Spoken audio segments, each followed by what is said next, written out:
Hey, one of the things that we talk about with our pitchers is in the history of Alabama softball, we have this tradition of if the Friday night young lady does great, the Saturday night lady one-ups her, and then the Sunday one-ups her. And this is like the first time all year that this has happened. She kind of one-upped everybody with a no-walk and a shutout on the third day, facing, girls for the 12th time, trying to get them out, for the 12th time. And, to do that. And then I really was concerned because they're fighting for their life in the postseason. So for her, Riley Valentine and Lance to do what they did, pitching-wise, was awesome. And then our team defense, that's the best it's been all year, too. You had your team blow a lead, come back last night. Now you avoid drama tonight. Yes, no drama. Yeah, but what does it say about, earlier in the season you weren't able to win some of these close games. Now I think you're 13-2 in your last 15. Yeah, we probably wouldn't have won yesterday if it was early March, seriously. But sometimes you got to go through the what to get to the good stuff. And it's unfortunate because, when you talk about do you have experience, well, you got to go through it to get the experience. And, Brooke has played so much better the last month. She's a different person, hitting, defense, and it was really poetic to do it with a double play to end it because we have done really good things with that all year. So you just got to learn it, get through it, and then be better. And I think it shows that we're better. There was a span midway through the season where you guys lost 3 games in a row that you were winning after 5. Was there a come to Jesus moment maybe? And did you guys kind of... Several. No, it just... I think if you harp on it too much, then it becomes even bigger. And it's like, if you're 0 for 8 and I come talk to you about it, you're going to be 0 for 16. So you just get back to work. It's like the elephant in the room. You don't even say anything. You just get back to. We had a fundamental week, one week in late March, early April, and I didn't say a word. Why we're doing this. We just did the drills and the things that we did in the fall, like early October, and it was they've done it before, so it wasn't like, oh, what's all this? So we did that for like 3 straight days.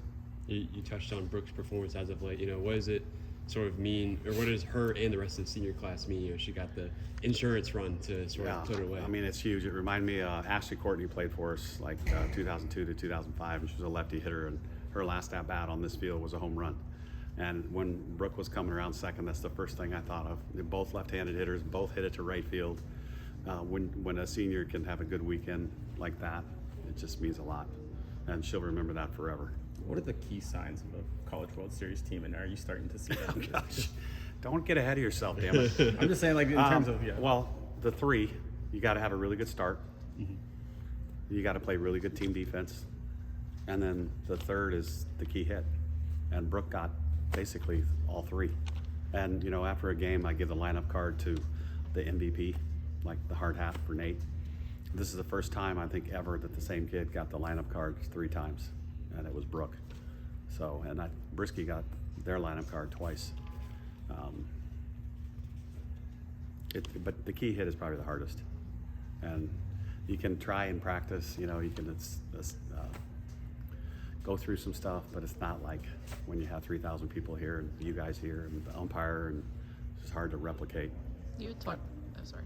Go ahead. Before the series about the State of the Union of the SEC, showing them the standings. How big was it to get the sweep this weekend and continue to kind of control your... Huge. And, we have more wins now than we did last year already with the series left. So that was pretty cool for this team with a very, very young, group. 9 newbies and 11 returnees. So that's a lot of new faces. But and I think it's a better league this year, too. To kind of piggyback off that, I'm not sure if you saw, but Ole Miss lost. So right now, with the win today, it puts you in the 9th spot for the one-day bye. Okay. You guys play South Carolina. Ole Miss plays Mississippi State. So essentially, there's going to be one odd man out.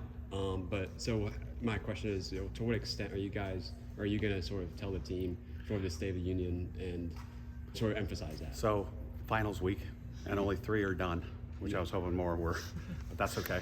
They'll, academics first. Mm-hmm. We'll leave on Wednesday since it's Thursday, Friday, Saturday series. But when we did that, they all kind of paid attention now. Mm-hmm. So they got a little information about it. And, I said, I don't want to play on Tuesday. Mm-hmm. So this is how we don't play on Tuesday. South Carolina, though, she's my vote for Coach of the Year. Brand new staff, doing great things. That's tough to do. You know, they had some people leave. She had a lot of people come in portal-wise. So, and it's going to be their senior weekend. It's the same thing, except in reverse on the road.